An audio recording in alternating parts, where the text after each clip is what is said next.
Our guest today is a Master's of Business Administration candidate and a Doctor of Medicine candidate at Texas A&M.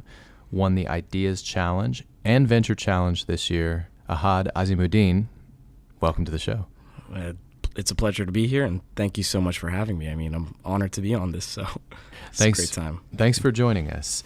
So let's start with a little history. You studied biomedical sciences and liberal studies with minors in chemistry, medicine and society, and economics.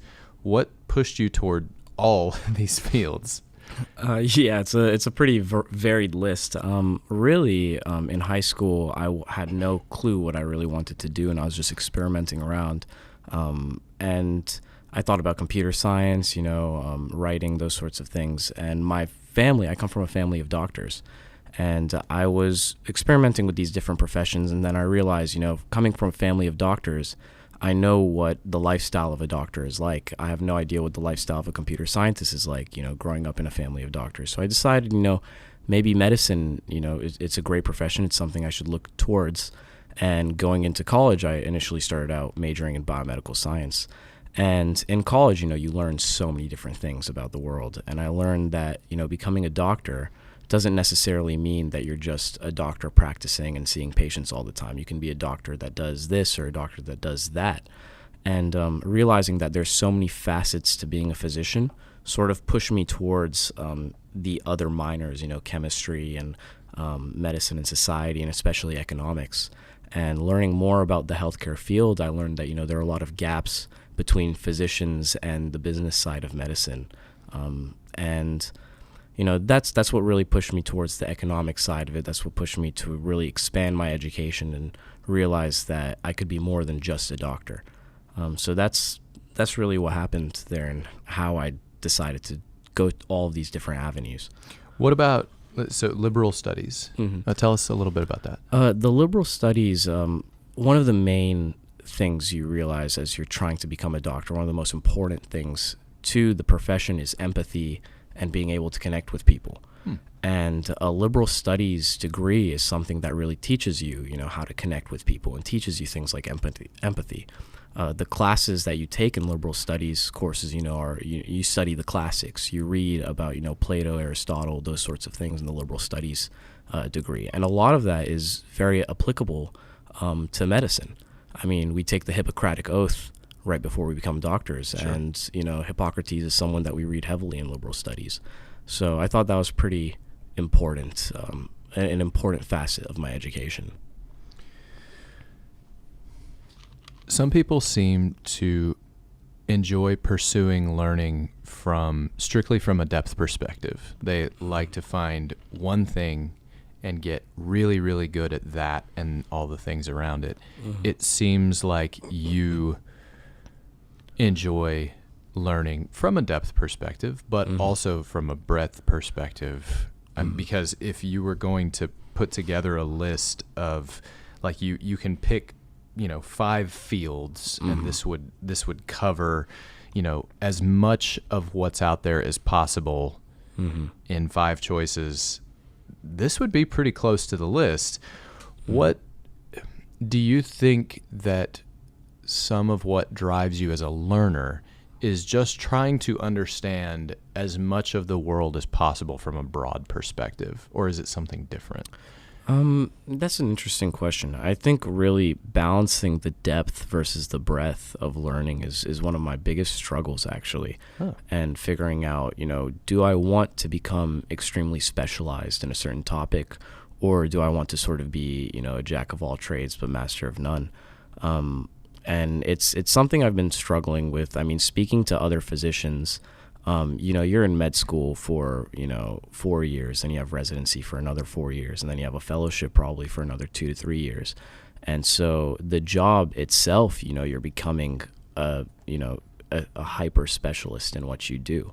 And, I want to do that, but at the same time, I want to learn a little bit about, business and economics. I'm getting the MBA. I have an interest in computer science. I'm trying to learn a little bit about how to code. And law also interests me, all of these things. So, it's very difficult trying to figure out what exactly I want to do. If I'm going through, 12 years of medical education, I might as well become a specialist in what I'm learning. But really what drives me to the breadth side of things is wanting to become the most well-rounded professional I could be. If I'm a physician that's working in medical devices and I'm working with engineers, I want to be able to understand what they're saying to me. If I'm a physician working in hospital administration, I want to be able to understand what the administrators and the finance people are saying to me. So I think what I've settled on, what drives me, is becoming a specialist in medicine, but being able to understand the language of other professions. Not necessarily speak the language, not have that level of fluency, but at least fluency enough to understand what's, being brought to me. And, we can work off that. And I think that'll just make me a better professional and a better, a more well-rounded person. Sure, that makes total sense. So everything else that you mentioned just now seems to tie together in a pretty neat way. But let's talk about your DJ pursuits. So first of all, just tell us a little bit about it, and then I have a follow-up question. Yeah. So in high school, I had a ton of interests. School wasn't really one of them in high school. And I really had a huge love for music. I mean, I grew up listening to so much music from my parents and, from the people around me. And initially, I wanted to be an R&B singer. That's what I wanted to be when I grew up. And then I realized I can't sing whatsoever. And but in the pursuit of trying to become an R&B singer, I got really good at making the beats or like making the background instrumentation of that, and learning the mixing and mastering and everything. And I realized my true niche was in the technology aspect of it, and the mixing and mastering and the production side, not necessarily the vocal side. Well, especially not the vocal side. So that's that spurred the initial passion. Being able to make different sounds, making backing tracks, and then I got friends that could actually sing to come over and sing on them. And I got pretty good at it. I released an album while I was in high school, and that sort of evolved into making a band, and we had a band together, me and a couple of my friends. And in college, once I hit college, I realized working in a music studio, you're really sitting there for 5 hours and listening to the same 5 seconds of a song over and over again. And that just isn't feasible with a biomedical science degree. So I took up DJing, which was, much less time consuming and a much better way to get invited to parties that I otherwise wouldn't have been invited to. So what was your peak emotional experience as a musician? High or low is okay, but the strongest emotional moment. I saw that question. I had to think about that one a little bit. I think my peak emotional experience was actually a pretty low one. So in high school, I had this band, and we were booked to play at a music festival in Freeport, Texas. And basically we went there and we were opening for a band called Foghat, which is a pretty well-known 70s British rock band. Yeah, I know Foghat. So we were opening for Foghat, and basically, it's a little tough to explain, but we had a number of songs, and my band had 2 vocalists, and one vocalist had some songs, and another vocalist had another song that had one other song, and we were playing, and our set got cut short. So basically, towards the end of the set, vocalist number 1 was singing the whole set, and we had time for one more song, and vocalist 2 hadn't sung yet. And so I had a decision to make with one more song, and we didn't plan it for the set to be this short. The decision was either I pick a song that we've rehearsed better and that I knew we could perform at a much higher level, or a song that we all felt kind of shaky on but included vocalist number 2. Mm-hmm. And it was a very high pressure situation. We had a bunch of people watching us. We're on stage. Sure. And I was the decision maker, and I ended up choosing the song that we'd rehearse better and left out vocalist number 2. And that was, a decision that I just really regretted for a really long time. That was probably the lowest point in music, because I chose, being professional and looking good in front of the crowd over, just the love of music and the fun of it. I left out one of our vocalists, And really looking back on it, I should have just, given him his chance to, go up to the crowd and sing, because we'd been rehearsing for, months, and he ended up not being able to really, utilize what he'd rehearsed. And it was pretty heartbreaking to him, I think. So you answered the question a little bit just now, but how did he take it? Did he come at you about it, or did he just sort of give you the cold shoulder? No, actually, I mean, he is, an incredible person. Like, he never really takes things hard, and he never holds grudges. He's not that kind of person. He was upset, and he was like visibly upset, and he's normally an extremely happy guy. Like, you never see him frown, you never see him, cry, you never see him ever upset. And so seeing him upset was like the first time I'd ever seen him upset. So, we got off stage, I gave him a hug, and I said, I'm sorry. And, he accepted the apology, and, we went right back to, being friends, as we were. And, but I've always had that in the back of my mind that, I'm always, eternally sorry for, cutting him from the song and, treating him the way I did. And so it was a very emotional low point, but it really taught us that, when you're playing music, it's, it's about the fun of playing music, and it's not, about looking good or, being as professional as possible. The whole idea behind music is you're experimenting and trying things out. So he took it, much better than I think anyone else in the world would have taken it. Mm-hmm. So let's talk about some of your other experimenting, some other research, some research stuff that you've done. Tell us first about your qualitative research regarding the history of Pakistan. So that came a little from the liberal studies major. That's what really spurred that off. And taking liberal studies, I started taking this class called 20th Century Genocides. And it's taught by this wonderful woman. Her name is Dr. Irene Gunther at the University of Houston. Okay. She's incredible.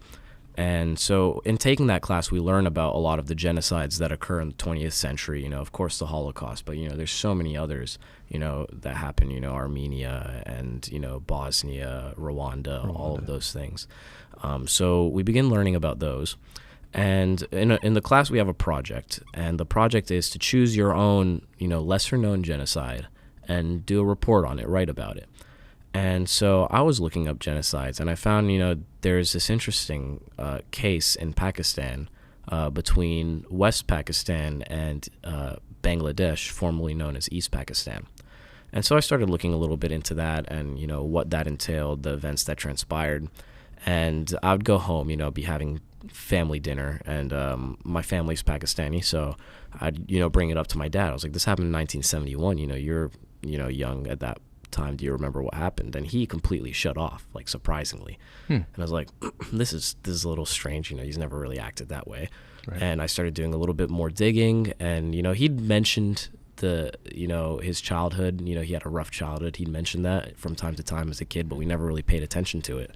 But whenever I mentioned 1971, he just completely would stop talking, and he'd just leave the room.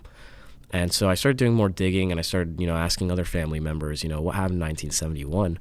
And I realized that in 1971, my family was a victim of that genocide in Pakistan and in Bangladesh. My father and his family were working. They were West Pakistanis working in East Pakistan, Bangladesh at the time as construction workers and laborers.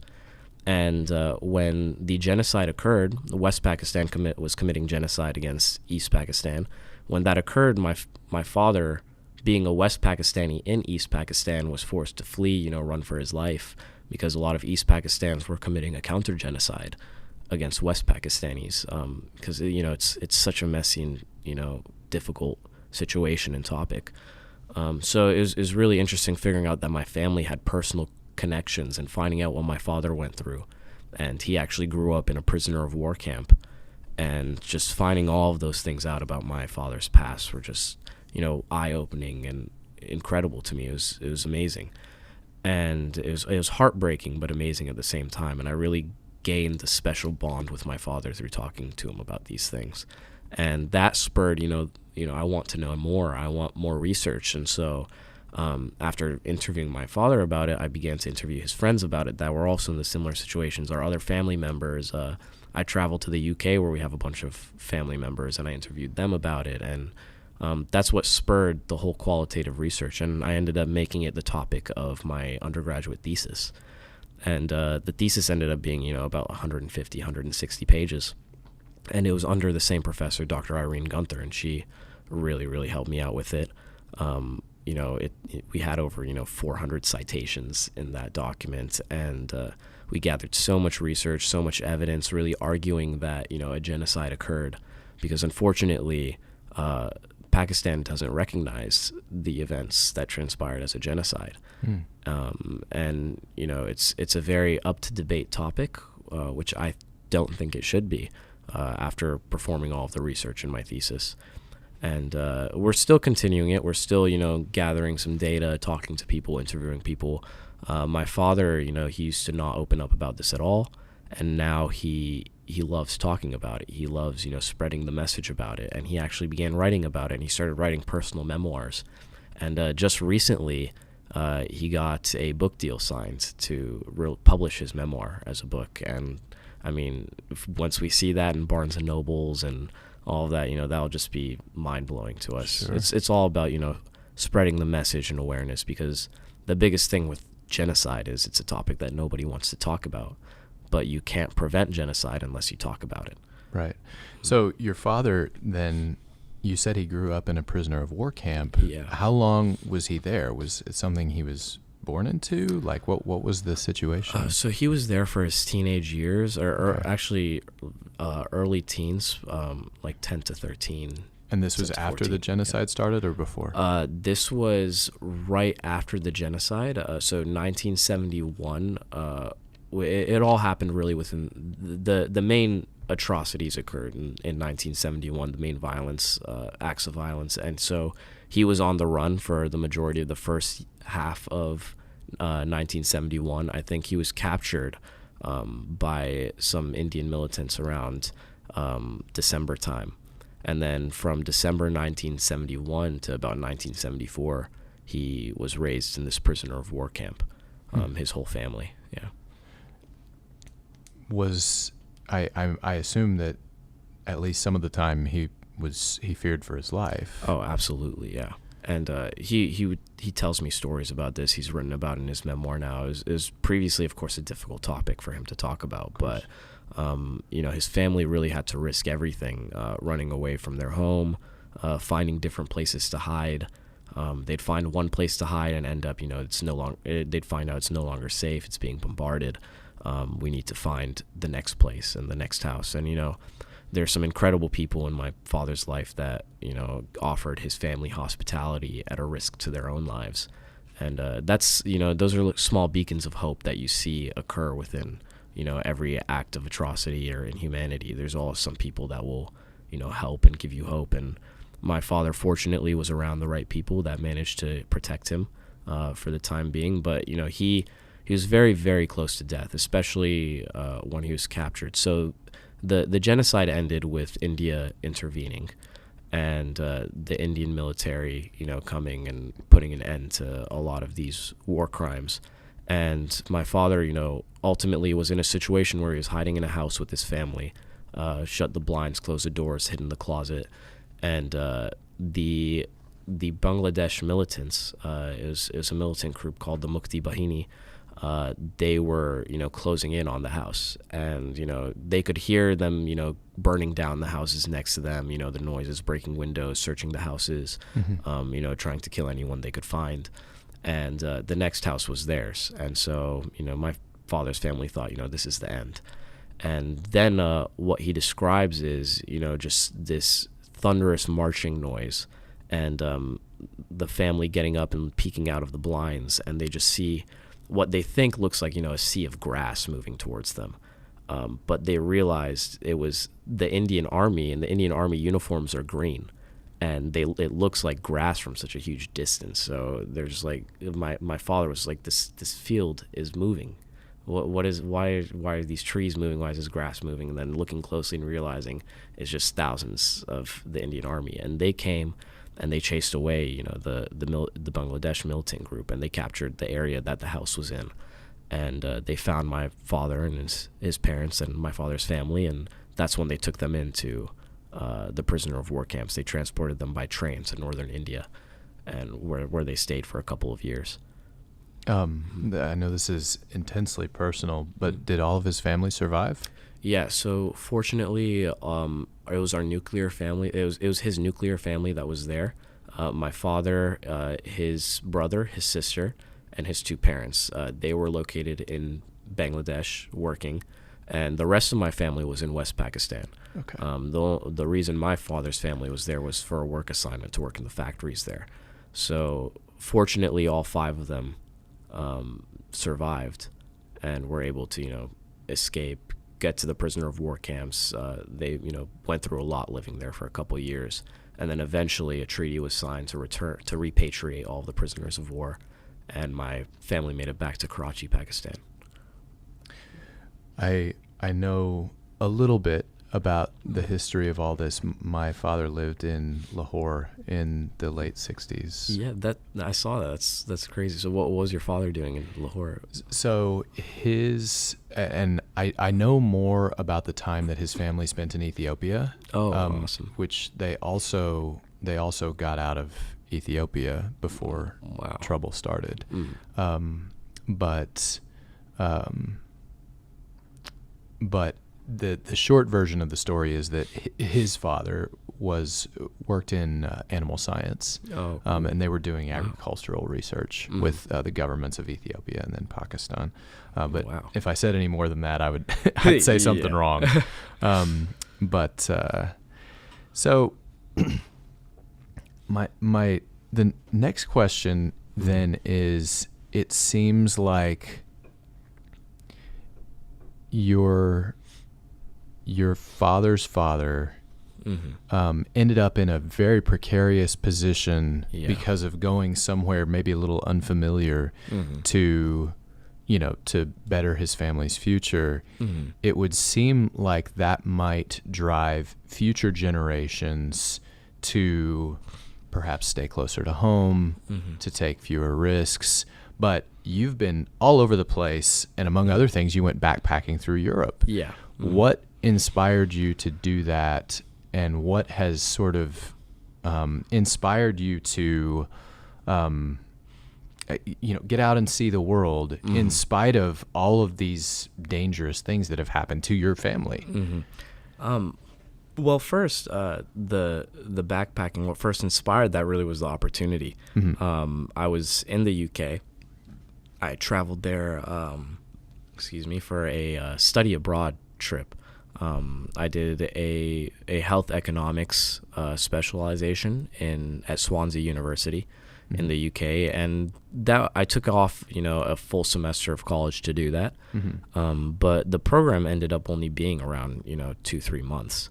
So I had an extra 3 months at my disposal in the UK, and a flight from London to Berlin on Ryanair can only be like $16, so I thought, I have all of this time, and I budgeted aside this money because I thought I was going to be buying 6 months worth of textbooks, and I ended up just putting that towards backpacking and traveling. So I started off in Portugal and then made my way over to Greece. Started off in Porto, Portugal, and then ended up in Crete, Greece, and then flew back from Crete to London. And the idea was not plan any of it.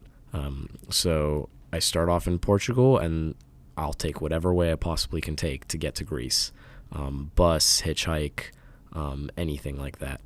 And so it was really an incredible experience. And, you learn, despite all of the difficulties and atrocities that happen in the world, those are very few and far in between.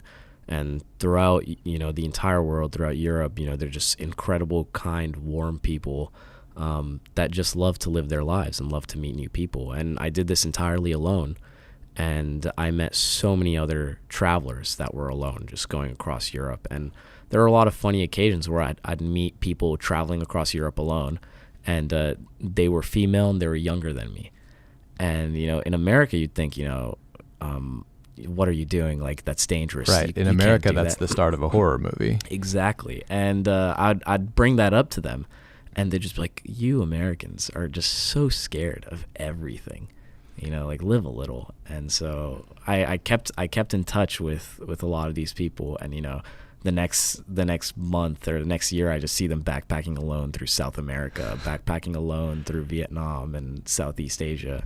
And so, I mean, I guess they're really proving a lot of people wrong that, things are a lot safer than we think, What do you think?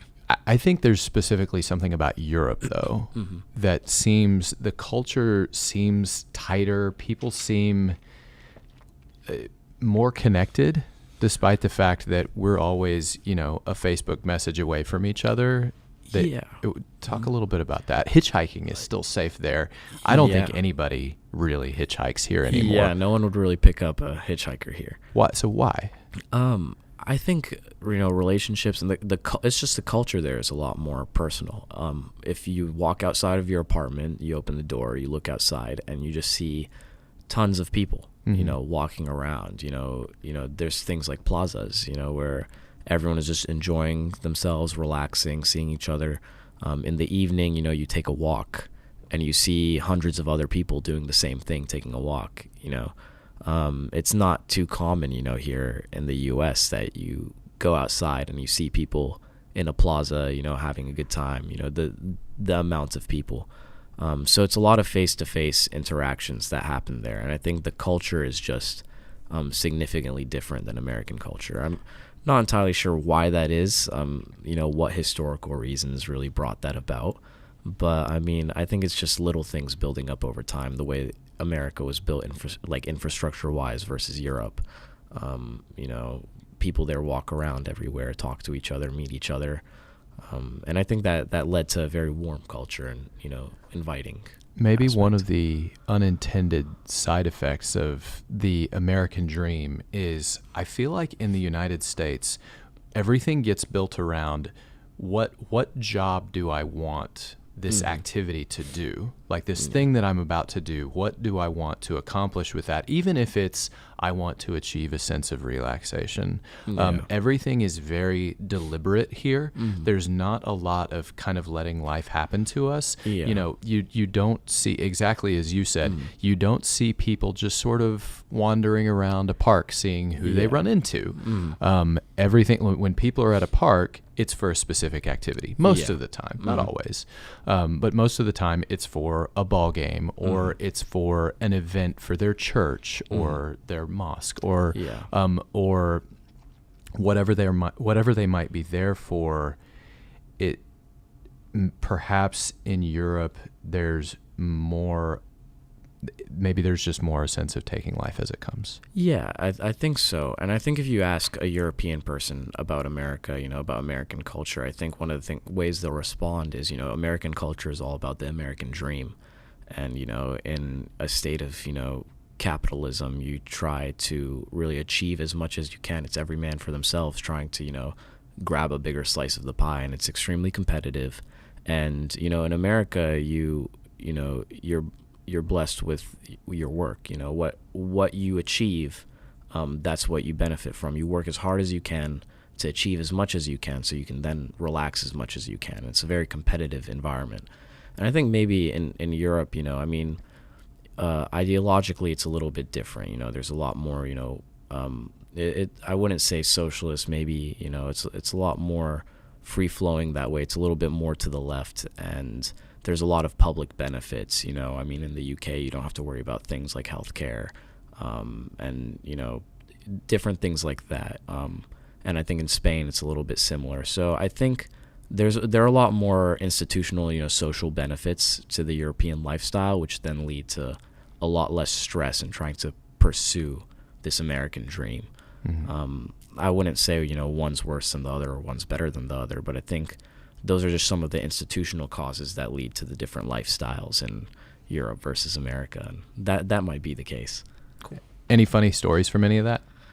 Yeah, I have a very interesting story from that, actually.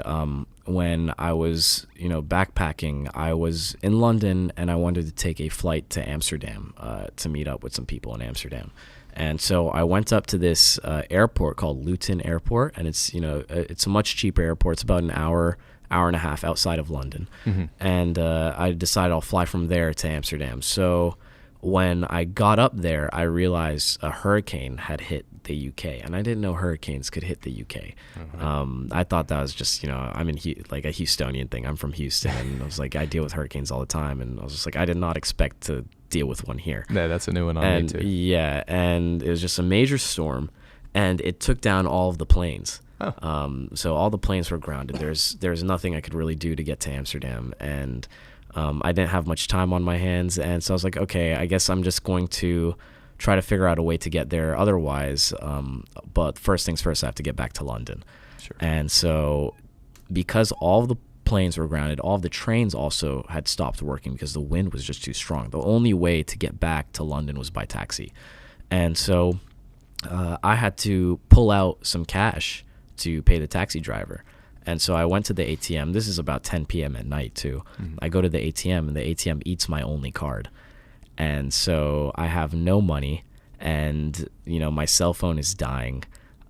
It's 10 p.m. at night, and I have no way of travel and, nothing. And I'm just like, what am I going to do? Like, I have no clue, how I'm going to progress from here. And I just need to get back to London somehow, and maybe then figure out a way to get back to Amsterdam. What did you do? So I was just sitting there like head in hands, and an old woman comes up to me, and she taps me on the shoulder, and she's like, "Excuse me, like, do you need help?" And I was just like, "Yeah, I mean, I'm just trying to get back to London. I was trying to go to Amsterdam." I explained my whole story to her. And she said, "You know what? Hop in my car. I'll drive you back. You can stay with me, and we can get you a way to go to Amsterdam. Figure out a way." And I was like, "Whoa, okay." She was, old lady. She was about 60, in her mid 60s, and so I was just like, "Wow, this is some incredibly random hospitality." I mean, I looked very rough. I mean, I was on the move for a while. I hadn't shaved in a really long time. I was just, pretty much a homeless looking, 21-year-old. And she was just so nice to me. And I was like, why would you do all of this? This is so nice of you. And she said, well, I'll be completely honest with you. I just got diagnosed with cancer, and I have about, 9 months left to live. So I might as well do some good while I effing can. And I was like, wow, that is very heavy. And she's like, yeah, so don't murder me, because I'm on my way out anyways. And I was like, wow, okay. And I was like, I mean, I plan to be a doctor anyways. So, I mean, that's the last thing I'd want to do. Right. And so we took about, it ended up being a 2-hour ride back to her home in London. And in that 2 hours, we talked about her life story, her diagnosis, the healthcare system in the UK, all of those sorts of things. And it was just absolutely incredible. And I ended up just, spending the night at her place. And, she bought me food, gave me blankets, all of that. She just took care of me like a grandson, like an adopted grandson. Her name was Joy, which was, also incredibly, ironic. I just call it my moments of joy.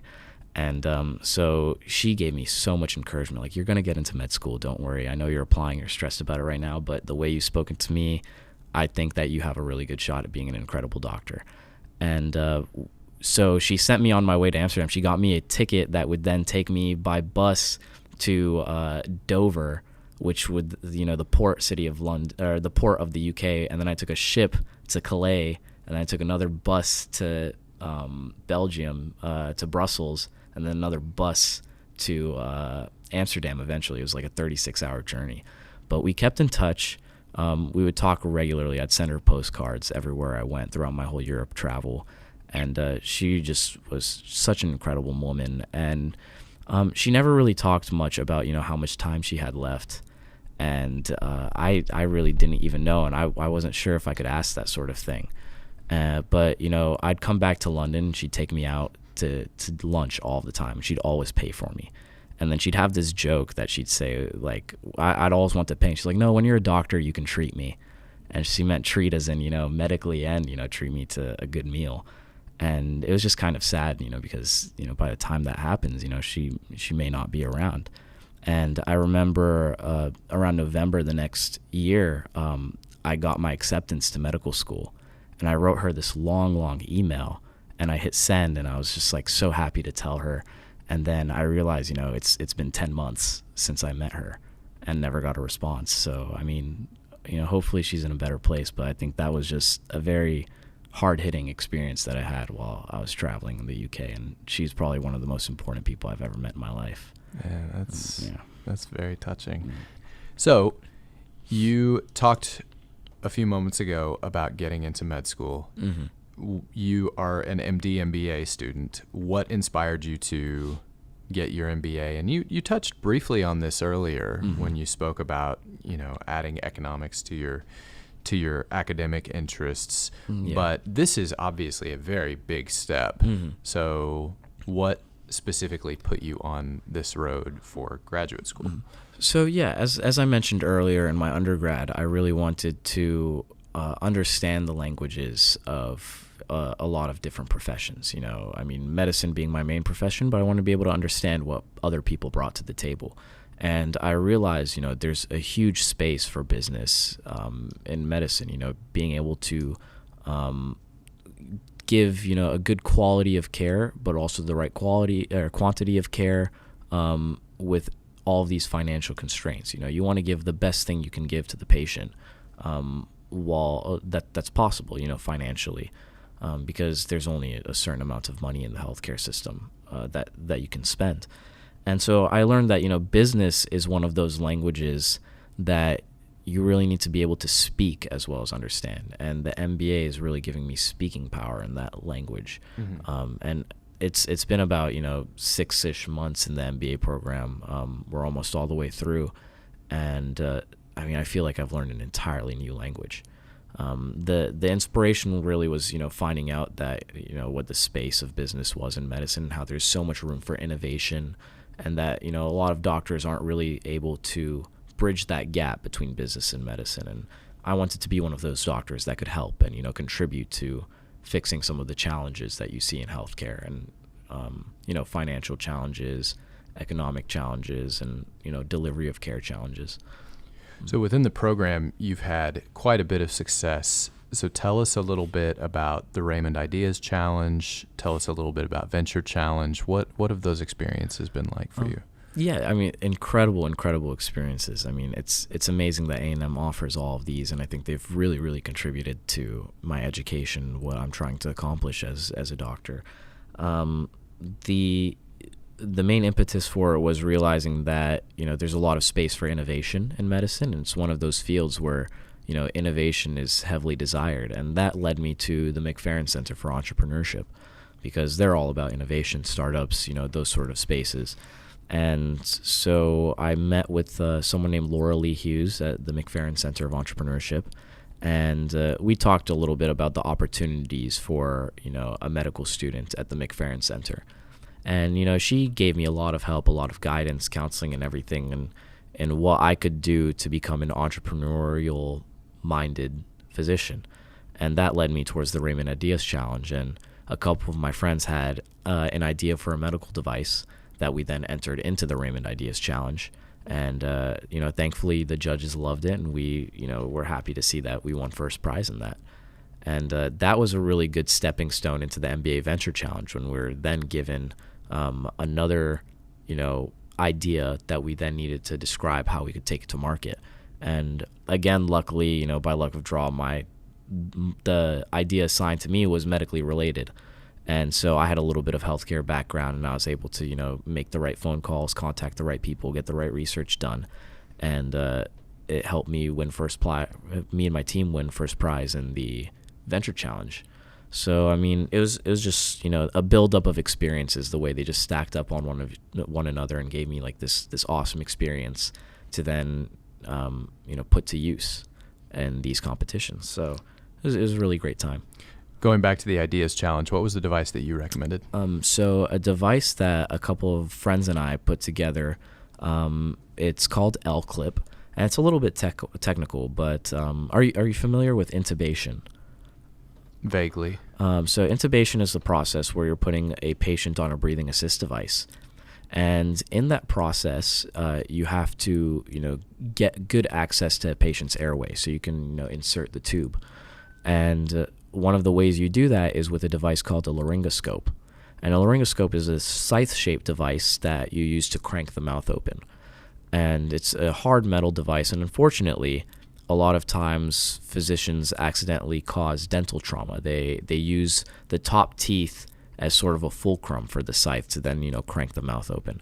And in this process, teeth break. And it happens surprisingly often, but it's not something it's very underreported because, you don't really want to report that you're accidentally breaking teeth. And so we made a laryngoscope with a pressure-sensitive add-on to it. And so now this pressure-sensitive add-on, when it hits teeth, it gives a little beep. And it alerts physicians or caregivers to readjust the position of the laryngoscope so they're no longer hitting the teeth. And the hope is that it significantly reduces any instance of dental trauma during the whole process of intubation. So I don't want to get too technical on this, but it seems like just the way the mouth is constructed. Yeah. So what if you're trying not to push on teeth, what are you trying to push on? You're trying to push on the tongue. Oh. And the proper technique, you're not in the proper technique of intubation of laryngoscopy, you're not hitting the teeth at all. You're never supposed to touch the teeth. You're supposed to really use the tongue. And the palate? So it's very difficult to explain without showing a model of it. But if you look up, laryngoscopy, you could sort of see pictures of it on Google of how it's done. All right. But yeah, it's very difficult to explain, which makes the elevator pitch really, really hard. I'm sure. Yeah. I'm sure. So are any other ways that you're working with or planning to work with the McFerrin Center? Yeah, I really continue. I really want to continue working with the McFerrin Center. They have this great program called Startup Aggie Land. So around every Monday, we all meet up, and Laura Lee gives us a synopsis of the lean launch methodology. And I love going to those. I plan to continue going to those. Balancing that with my MBA curriculum. And any other competitions that they provide, I'm always keeping an eye out to sort of enter those and get a little bit of more experience and see where I can improve. They have the Aggie Pitch competition coming up, and I was announced as a finalist for that, thankfully. So come April 2nd, I'll be back there again pitching the same idea, the laryngoscope idea. But yeah. So, and you also have plans to start a business someday. Tell us a little more about that. Yeah, it's interesting, really, as a physician, the ways you can start businesses. A lot of physicians start private practices, and that's an MBA comes really in handy for that. I'm not too interested in the private practice aspect of it as much as I am in the medical device industry. And my plan isn't just to start a business; it's just to start multiple businesses of different medical devices. If I go into surgery and say, I'm using a scalpel. This is a very watered down example, but say I'm using a scalpel and I realize, this scalpel could be better if I added this to it. And I'll come up with that idea. I'll call up some engineers and say, hey, make me a scalpel that has this attached to it. And I patent it. And I create a business out of that. And then eventually, I grow that enough to where I can sell it to, a medical device company that specializes in scalpels. And so I can make an exit that way, and whatever money I make from that, I start using to fund the next idea. Maybe this gauze could be made this way, and I use the money that I made from the scalpel to then fund the next gauze idea, and then just, recycle that. So just planning to start as many businesses as possible around these different devices or different ideas. And thankfully in medicine, it's a profession where ideas are welcomed, and there's so many ideas to be had. So you've already done the pressure-sensitive laryngoscope. Yeah. Are there any other obvious gaps that you feel like you would want to address right away? Not yet. I think those are going to sort of come up as I begin practicing and as I go farther through medical school. It's right now, I have the perspective of an outsider looking in. I'm more of an MBA than I am an MD right now. Right. So I think those gaps will, elucidate themselves a little bit better as I'm closer to medicine. One of the interesting things is that, one of my mentors told me is that if you want to find a problem in medicine, one of the easy things you could do is just go to a surgery center and look at the consent forms. And start reading, what are doctors and patients liable for, and why, and how can you fix that? And that actually brought about, the laryngoscope idea. One of the very first things on an anesthesiology and surgery consent form is you're liable to dental trauma. And I was just thinking, why, like, if I'm getting surgery on my leg, why am I liable to dental trauma? And it's because, you have to be anesthetized and, intubated. And so I think, I'm planning on taking another good look at that. And hopefully I'll come up with a lot more ideas as I'm practicing. And you have some previous experience improving medical procedures. Mm-hmm. You've done some quantitative research involving ultrasounds using rodent models. Now, this is a callback to some prior work. Tell us a little more about that. Yeah, so in my undergrad, I worked in a lab. It was under a guy named Dr. Bradley McConnell, and we worked in heart failure research. And it was a really great time. I gained a lot of scientific experience from that, how to work around in the lab, the process of grant writing, research, all of those things. And one of my main jobs was, keeping track of heart function. And you do that through an ultrasound. And we were working with a lot of rodents and mice. And so my job really was to anesthetize these rodents and mice, put them on a plate, and then, shave them and then ultrasound them and then analyze their heart and, see their cardiac output, the thickness of the walls in the heart, the interventricular walls and everything. Mm. And so, yeah, that's primarily what I did, and, quantifying how the factors of the heart would change when we were introducing different drugs or enzymes or proteins to the mouse. And you made that process faster? Yeah, so it takes a considerable amount of time to get the ultrasound done and to analyze that ultrasound. And I think a lot of I was thankfully able to cut that time down, very, very significantly. And I think that came from really putting a lot of effort into what I was doing and figuring out the optimal ways to gather the data that I needed to gather. And it came from, I was spending hours and hours in the lab trying to get this data. And I realized, maybe there's a better way to do this if I figure it out, and if I try enough. Because sometimes it's a lot faster than other times. And I need to figure out what makes these certain times faster. And so I actually ended up spending, a lot of weekends in the lab with a lot of different mice and everything, practicing. And I realized, if you rotate the platform a certain way, if you introduce this specific amount of gel to the mouse, if you shave it this way, you can end up getting to the heart faster and imaging the heart much faster. And it was a little unorthodox, which is why I was hesitant to do it at first. But realizing I could get good data this way by really changing the procedure and changing the protocol was a little bit revolutionary to me in making these things faster. And I ended up, in the end, spending much less time in the lab trying to get the data, and I was able to spend more time analyzing the data and doing useful things with the data that way. This has been really great. Thank you for all your candor. Let's move to some rapid fire. Yeah, sure. What do you consider your most valuable failure? My most valuable failure was that's a tough one because there's a lot of failures. But I think actually my most valuable failure, in my undergrad I started an organization called Student Advocates for Medicine and Politics. And that was me sort of foraying a little bit into the political side of medicine and healthcare policy and things like that.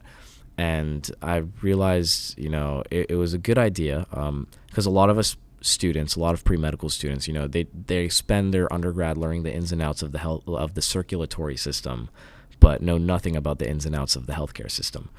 And so I wanted to bridge that gap, and I tried to create an organization around that. But I think I didn't go through, the right bureaucratic process of creating that organization. And I realized that, students, you often need to incentivize students to partake in things, outside of just, knowledge. Students have to get something else out of it because, getting into medical school is so incredibly competitive. And it's very difficult for a student to take time away from studying to learn about something that they're not graded on. And I sort of had this idealistic view of, this is something everyone wants to know. It's going to be great. Everyone's going to come to these meetings. And, it ended up just being me and the officers at most of the meetings. And I think I realized I was going about it the wrong way and, offering the wrong things. And I learned a lot of that in my MBA program. If I wanted to do it again, I'd do a lot of things differently and do it the right way. Mm-hmm. And so, that was one of the biggest things I'd attempted, and it ended up just not going the way I'd planned it to go. And I learned a lot from it. And I met some amazing people from it and everything, and they helped me learn from it and, told me what I was doing wrong, those sorts of things. So I think it was a valuable failure in that, how much I learned from it. What do you think is people's biggest misconception of you? That's also a tough one. I think that, some people tell me that, I look like I have way too much going on to talk to. Mm-hmm. And I'm still always up for, fun conversation, hanging out with people and, having a good time. I think that's a misconception that, I've always felt a little bad about, that I'm too busy. But really, relationships are super important to me, and being able to meet people and connect with people, especially after, the Europe trip and things like that. I love talking to other people. And that work and things like that always come secondary to, building strong relationships. If you could have anyone as a mentor for one day, who would it be? And the caveat here is you may pick a religious figure, but if you are religious, it may not be a religious figure from your own religion. Oh, really? Okay, I think the answer to that would be a guy named Dr. Sanjay Gupta. And you may have heard of him. He's a pretty well-known guy. Funnily enough, he was voted, I think in like 2007 or something. He was, People Magazine's sexiest man of the year. Yeah. And that was really funny to me because he doesn't fit, the objective stereotypes of being the sexiest man on earth. Right. But the reason he won it was because, first, he's a neurosurgeon, but he's a neurosurgeon that is also a journalist. And I just think that's incredibly interesting to me because, my whole goal is to be a surgeon, but not just a surgeon, be a doctor, but not just a doctor. So really talking to him and getting mentorship from him on how to balance, your interests and your hobbies and your passions and things like that in your work, that would be pretty valuable to me. And, you can give me advice on how to be voted sexiest man of the year. Yeah. Nice. What is your fondest memory of Texas A&M? It happened recently, actually. We had an international student event where a lot of them came and, brought, cuisines of their own, and they brought their families and children, things like that. And I think that was just an invaluable experience at Texas A&M. The diversity that A&M showed there, and, is really awesome getting to know all of these people and their cultures and their families. And playing with their kids was amazing, my classmates' kids. And so it was really nice learning about my classmates' cultures and being put in that setting and, experiencing the joy, the warmth, the food, everything. And I'm very thankful for A&M for putting those sorts of things on and, being so welcoming to an international student body. And it was a really awesome experience. Beautiful. We end each session with some good bull. This is an opportunity to recognize someone else for something good or great they have done. Do you have someone you would like to send some good bull? Yeah, one of my classmates, his name is Semi Ibrahim, and he, from the beginning of the MBA program, from when I first met him, he always has this incredible smile on his face, and he's just the nicest, most caring guy that I've ever met, and I think he deserves some good bull every day because I don't think there's been a single day that he hasn't made someone else smile because of his smile. And so every time I see him, he always asks me how am I doing, what's been going on. He's just overall great guy, always there to help. And, he helps me out a lot throughout this MBA program and, brings me a lot of happiness and all of that. And so I'd really like to extend some good bull to him. And, yeah. Great. Ahad, thank you for your time. It's been a pleasure talking with you, and I'm sure our listeners will feel the same way. Thank you for your honesty and forthrightness. Yeah, thank you for having me. It was a pleasure being on this. Thank you so much for watching. If you would like to stay up to date on our latest videos, be sure to subscribe and hit the bell icon to receive notifications. If you're in a rush or on the road, you can still join us on iTunes, Spotify, or wherever you find your podcasts. If you want to learn more about us or our guests, please visit our website at mays.tamu.edu/podcasts. Also, please check out Mays Business School's academic programs. They're the sponsors of our show, and you can find them in the description. Thanks, and gig 'em.